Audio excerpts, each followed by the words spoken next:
ऊपर जाने की क्षमता नजर आ रही है। स्पेशली अगर गैप अप के साथ खुलेगा तो वहां पे मोमेंटम एकदम से पॉजिटिव साइड पे बिल्ड होना चाहिए। तो 183 के स्टॉप लॉस के साथ एल&टी फाइनेंस को लॉन्ग करके 195 का टारगेट लगाएं। ओके, तो ये इस समय एल&टी फाइनेंस बिग स्टॉक्स में भी था, हमारे नंबर्स अच्छे थे और टेक्निकली भी रचना जी को पसंद आ रहा है। अमित जी गुड मॉर्निंग, आपका ट्रेड। जी good morning Anuj ji, good morning Ashish ji and everybody on the panel. Anuj ji, आज का मेरा ट्रेड रहेगा भारती एयरटेल। भारती एयरटेल कई दिनों से पिछले 9-10 सेशन से 10 और 20 डेमा पे कंसोलिडेट कर रहा था। फ्राइडे के सत्र में हमने देखा कि इसने गैप के साथ ये रेंज को ब्रेक किया। थोड़ा सा डे साइज जरूर गिव अप किया था, लेकिन अगर ओपन इंटरेस्ट का डेटा देखें तो लगभग 5% की यहाँ शॉर्ट कवरिंग थी और अपने रेंज से थोड़ा सा बाहर आया है। तो यहाँ पे मोमेंटम जारी रहने की देयर इज अ पॉसिबिलिटी। 1466 का लगभग प्राइस है। 1445 का स्टॉप लॉस रहेगा और टारगेट्स रहेंगे 1500 रुपए के। भारतीय एयरटेल 1500 के लक्ष्य के साथ खरीदारी करने के मौके ढूंढे।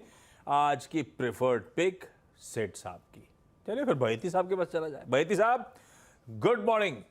पूना में भी बारिश हो रही है, बॉम्बे में बहुत बारिश हो रही है आज सुबह से। Good morning Ashish ji, good morning Anand ji, good morning everyone. जी आशीष जी, अच्छी बारिश है और अच्छा वेदर बना हुआ है पुणे में। बहेती साहब आज का टॉप कॉल कौन सा? जी टाटा कंज्यूमर पे खरीदारी की सलाह रहेगी आशीष जी। 4 महीने का जो हाई है उसे लास्ट सेशन में इसने निकालते हुए देखने मिला है। 19 अप्रैल को एक हाई बना था रिसेंट 4 मंथ्स में, और जिस हिसाब से स्ट्रक्चर बना हुआ है, price volume breakout clearly visible है चार्ट्स पे। हमें लग रहा है यहाँ से एक मोमेंटम इसमें नया फ्रेश स्टार्ट हो सकता है। तो 1155 का स्टॉप लॉस लगाकर खरीदारी की सलाह रहेगी। 1200 का पहला टारगेट और 1220 के सेकंड टारगेट के लिए। ओके, टाटा कंज्यूमर ये हो गई आशीष जी की पिक। मानस गुड मॉर्निंग। मानस आपकी pick. Good morning Anuj ji, good morning Ashish ji, good morning everyone. तो देखिए, गोदरेज प्रॉपर्टीज में खरीदारी करने की राय रहेगी। एक फ्लैग पैटर्न का ब्रेकआउट गोदरेज प्रॉपर्टीज में देखने को मिला है। करंट लेवल्स पे यहाँ पर खरीदारी करनी चाहिए। 3350 के स्टॉप लॉस लगा के खरीदारी करेंगे और जो टारगेट सेट करेंगे वो 3440 के रहेंगे गोदरेज प्रॉपर्टीज में। तो ये कैश लेवल्स हैं। अगर चाहें तो ऑप्शन में ट्रेड ले लें, 3400 वाला कॉल ऑप्शन ले लें। 72 रुपीज के आसपास की क्लोजिंग थी, वहां पर आपको 59 रुपीज के स्टॉप लॉस से खरीदारी करनी है और 95 रुपीज के टारगेट सेट करना है। गोदरेज प्रॉपर्टीज खरीदारी करने का आइडिया मानस का। सतपुते साहब गुड मॉर्निंग। सतपुते साहब आज का top call. Very good morning Ashish ji, good morning Anuj ji and good morning everyone. Ashish ji देखिए, मेरी नजर है ऑयल मार्केटिंग कंपनीज पे। मंगलवार को भी मैंने एचपीबीपी की बात की, तो मुझे आज भी लगता है कि यहाँ पे ट्रैक्शन होगा। हालांकि कल बीपीसीएल के नंबर है, ये इसको सिर्फ जहन में रखे, स्टॉप लॉस के साथ काम करें। तो देखिए, मंगलवार को मैंने बीपीसीएल की बात की, आज मैं एचपीसीएल की करूंगा। मुझे लगता है एचपीसीएल पे एक नजर रखे। अगर आप मंगलवार की बात करें तो ओपन इंटरेस्ट एडिशन था 7%, इट वाज अप, तो लॉन्ग बिल्टअप है। तो एचपीसीएल बाय करें, 380 385 का टारगेट होगा और स्टॉप लॉस होगा 348 का। ओके, एचपीसीएल ये है सतपुते साहब का आज का प्रिफर्ड आइडिया। आज के सारे ट्रेड वाले जो समीकरण है सब आपके सामने रख दिए। एक बढ़िया सा फंडामेंटल आइडिया भी जान लिया जाए। और धर्मेश कांत साहब रेडी। धर्मेश जी गुड मॉर्निंग। क्या है, बारिश बहुत हो रही है क्या? ट्रैफिक लपक है क्या बाहर? गुड मॉर्निंग आशीष जी। बारिश काफ़ी हो रही है और बारिश में मुंबई का ट्रैफिक तो आपको पता ही, ये लोग काफ़ी धीरे चलाने लगते हैं। हालांकि रोड वैसे पानी की कोई समस्या तो मुझे दिखी नहीं, बट 2-4 मिनट का आगे पीछे हो जाता उसमें। नहीं अच्छा ही है, मानसून का पिकअप होने से थोड़ा सा नहीं बिल्कुल ठीक कह रहे हो। ये अभी नहीं, आप तो अभी आ रहे हो। मैं तो सुबह 5 बजे निकला था तो भी बहुत बारिश थी, बहुत बारिश हो रखी है बॉम्बे में आज। बढ़िया है आज का दिन, सही कह रहा हूँ। धर्मेश जी आपका प्रेफर्ड पिक कौन सा आज का? फंडामेंटली कौन सा स्टॉक पसंद आ रहा है? देखिए, फंडामेंटली बजट भी आने वाला, तो लगता है पावर जो स्पेस है वहाँ पे जो ट्रैक्शन गवर्नमेंट का बना हुआ वो मेंटेन रहेगा। और पावर फाइनेंसिंग कंपनीज में नजर पड़ी हुई, तो आरईसी प्रेफर्ड पिक रहेगा। पिछले दिन अच्छा खासा कलेक्शन भी हुआ था, 2-2.5% के आसपास, 615-20 के आसपास ट्रेड कर रहा वो। तो मुझे लगता है यहाँ पर अगर गिरावट थोड़ी और मिले, अगर आज मार्केट में थोड़ी सुस्ती रहती है तो इसे एक्यूमुलेट करना चाहिए। और फंडामेंटली आप देखो तो 10 से कम के पी मल्टीपल पर मिल रहा है, 20% से ज़्यादा का इसका आरओई है और 20-22% का कैगर रहा है प्रॉफिटेबिलिटी ग्रोथ का। और आने वाले समय में जिससे पावर कंपनीज को फाइनेंस की जरूरत पड़ेगी, वहाँ पर ये कंपनी काफ़ी कार्यरत रहेगी। तो ऑफसाइड टारगेट 710 से 730 का लगता है, बट ये पोजिशनल टारगेट है ओवर अ पीरियड ऑफ 3 से 6 महीने के लिए। ट्रेडिंग के लिए आज भी आप बाई कर सकते हैं 640 650 के आसपास का 2 या 3 दिन के अंदर एक अपसाइड टारगेट दिखता है। आरईसी में बाई करने की सलाह आज। आरईसी भाई खरीदिए, लंबी अवधि के लिहाज से अट्रैक्टिव नजर पड़ता है।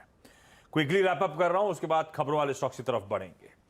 रचना जी ने एल&टी फाइनेंस जो बिग स्टॉक्स में ब्यूटीफुली डिस्कस्ड है, रिजल्ट्स पे अच्छा रिएक्शन शायद मिलना चाहिए, खरीदने के मौके हैं भाई। 183 का स्टॉप है, 195 के टारगेट्स के। अमित सेठ साहब कह रहे हैं भारतीय एयरटेल खरीदिए, 1445 का स्टॉप लगाइए, 1500 के लक्ष्य है। पायती साहब टाटा कंज्यूमर प्रोडक्ट्स खरीदने की बात कर रहे हैं, 1155 का स्टॉप है, 1220 के लक्ष्य। एक इंटेलिजेंट बैट्समैन और अगर फंडामेंटली कुछ पिक एंड चूज करना है तो धर्मेश कांत और उनकी टीम कहती है पोजिशनली आरईसी अट्रैक्टिव 640 और उसके बाद 730 तक की हो रही है वहां पे जाने की।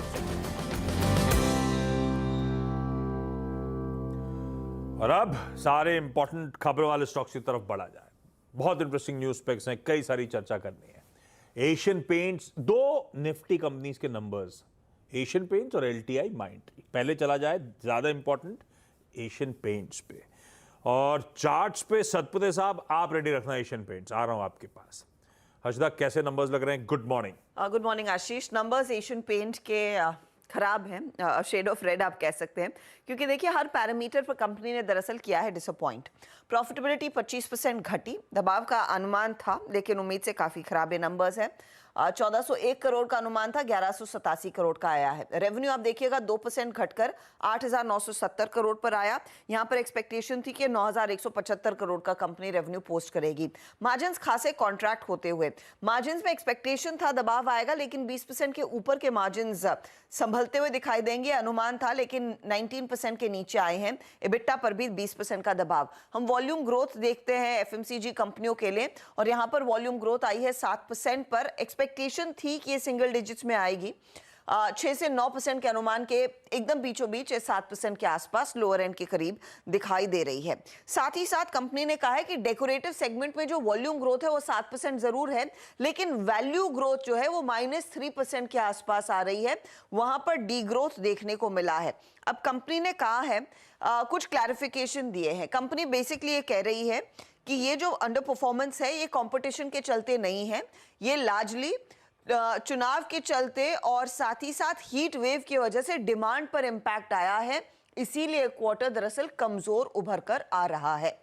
साथ ही साथ मार्जिन के फ्रंट पर कंपनी ने कहा है कि कॉस्ट काफी ज्यादा बढ़ गए थे जो मार्जिन्स को ड्रैग कर रहे हैं, लेकिन जून में अच्छी रिकवरी के साइंस आते दिखाई दे रहे। खासतौर से ग्रामीण डिमांड जो है वो धीरे धीरे करके लौटती हुई दिखाई दे रही है, ये एक पॉजिटिव है।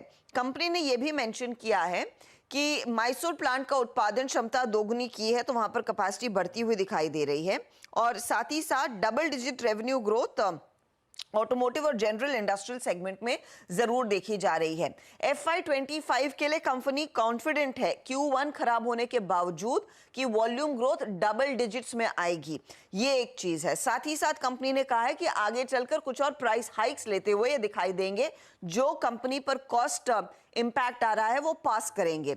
साथ ही कंपनी ये भी कह रही है कि जो एबिटा मार्जिन की गाइडेंस है वो 18 से 19% जस की तस रखी जाएगी। तो ये फिलहाल कंपनी की तरफ से अपडेट है और आउटलुक ये है। अब कंपनी थोड़ी सी कॉन्फिडेंट है कि यहाँ से demand pickup second quarter onwards आएगा।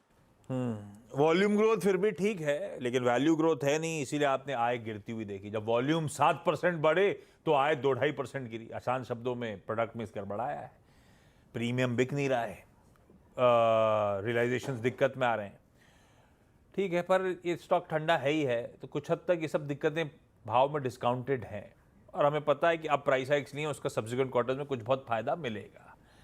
लेकिन नंबर्स दिक्कत वाले हैं, कमजोर एक्सपेक्टेशन के सामने उससे भी ज्यादा दबाव वाले हैं, इसमें तो कोई शक नहीं। सतपुते साहब कैसा लग रहा है चार्ट्स पे प्लेस्ड एशियन पेंट्स? जी देखिए, चार्ट और डेरिवेटिव्स मैंने दोनों देखा। अगर डेरिवेटिव्स पहली बात करें तो देखिए डेरिवेटिव्स में लॉन्ग बिल्टअप है। एट द सेम टाइम अगर आप ऑप्शन राइटर की बात करें तो 2900 पुट राइटर खड़ा है। अगर हम टेक्निकल्स की बात करें, चार्ट की बात करें तो 2900 से लेके 3000 2900 से लेके 3000 ये इसकी रेंज है। 3000 पे इसका 200 DMA है। तो देखिए आज के लिए सबसे आप कह सकते हैं कि ऑलमाइटी लेवल इसका 2900 का होगा।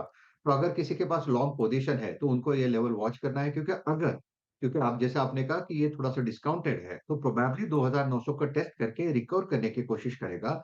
लेकिन जो रियल तेजी है वो 3000 के पार आएगी। एट द सेम टाइम अगर 2900 का लेवल टूटता है आशीष जी सुबह में, तो फिर मुझे लगता है लॉन्ग के लिए प्रॉब्लम है, और इन दैट केस यहाँ पे एक शार्प करेक्शन आ सकता है जो करीबन आप कह सकते हैं टेक्निकली 2820 तक जाएगा, 2800 2820 तक। तो 2900 इंपॉर्टेंट है, लॉक करना है तो आइदर आपको ब्रेकआउट पे करना पड़ेगा जो रहेगा 3000 का लेवल। ओके, एशियन पेंट्स अखिल रडार पे ब्रोकरेजेस के व्यूज हैं वो भी आपकी स्क्रीन पर है। ज्यादातर सब करंट भाव से नीचे की बात कर रहे हैं जो इस समय प्लेट्स आपकी स्क्रीन पर है। दूसरा इंपॉर्टेंट निफ्टी का नंबर था LTI माइंडट्री का। मानस, चार्ट आप रेडी रखना। हर्षदा, नंबर्स कैसे लग रहे हैं? LTI माइंडट्री के साथ कोई कंप्लेन नहीं है आशीष। करीब 2.5% तक की डॉलर रेवेन्यू ग्रोथ कंपनी ने डिलीवर की है, उम्मीद से बेहतर। $1096 मिलियन का ये आंकड़ा है। कांस्टेंट करेंसी रेवेन्यू ग्रोथ लगभग 2.6% पर आई है। एस्टिमेट था कि करीब 2% के आसपास ये फिगर देखने को मिलेगा। वैसे अगर आप ध्यान देंगे तो रेवेन्यू ग्रोथ नेली 3% की, प्रॉफिटेबिलिटी में भी 3% का इजाफा देखने को मिल रहा है।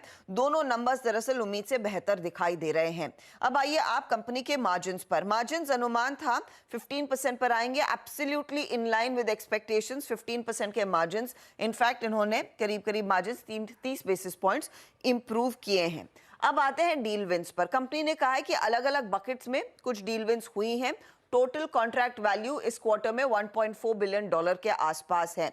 BFSI स्टेडी ग्रोथ है 35.2%, और BFSI 4 क्वार्टर्स के बाद ग्रोथ दिखा रहा है। टेक एंड मीडिया में ज्यादा बेहतर प्रदर्शन है। मैन्युफैक्चरिंग स्टेडी है, कंज्यूमर बिजनेस स्टेडी है, health and life sciences business थोड़ा सा स्टेडी ग्रोथ दिखा रहा है। ज्योग्राफी वाइज कंपनी ने कहा है कि नॉर्थ अमेरिका के मार्केट में ग्रोथ देखने को मिल रही है। यूरोप और रेस्ट ऑफ वर्ल्ड मार्केट में स्टेडी परफॉर्मेंस देखने को मिला है। कंपनी ने यह भी मेंशन किया है कि हाई प्रायोरिटी वाले ट्रांसफॉर्मेशन प्रोजेक्ट्स लौटते हुए दिखाई दे रहे हैं, वहां पर कुछ रिकवरी की साइंस हैं। साथ